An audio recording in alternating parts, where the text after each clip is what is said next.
Sir, तुम्हाला वाचायला काय आवडतं? पुस्तकांच्या मुखपृष्ठाचं महत्त्व काय असतं?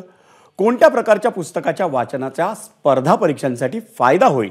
हे प्रश्न आहेत ठाण्यातील किसन नगर परिसरात ठाणे महापालिका शाळा क्रमांक 23 मधील विद्यार्थ्यांचे, आणि ते विचारले आहेत त्यांनी राज्याचे मुख्य सचिव नितीन करीर आणि एबीपी समूहाचे ज्येष्ठ संपादक राजीव खांडेकर यांना। या आणि अशा प्रश्नांची दोन्ही मान्यवरांनी उत्तर देऊन त्यांनी या विद्यार्थ्यांशी संवाद साधला आणि निमित्त होतं ठाणे महापालिकेच्या चला वाचूया या उपक्रमाच्या उद्घाटनाचं। ठाणे महापालिका आयुक्त अभिजित बांगर यांच्या संकल्पनेतून महापालिकेच्या शाळांमधील प्रत्येक वर्गखोलीत पुस्तकांचं कपाट, वाचन कोपरा तयार करण्यात येतोय आणि या उपक्रमाचं उद्घाटन राज्याचे मुख्य सचिव नितीन करीर आणि संपादक राजीव खांडेकर यांच्या हस्ते नुकतेच झालं।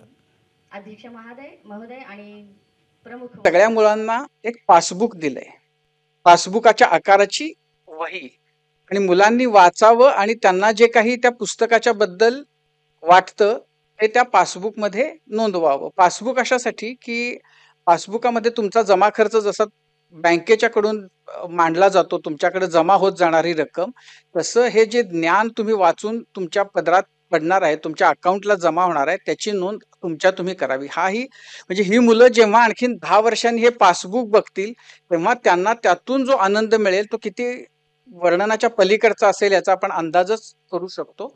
फार स्तुत्य अभिनव असे हे उपक्रम सुरू केलेत। एबीपी माझा, उघडा डोळे बघा नीट।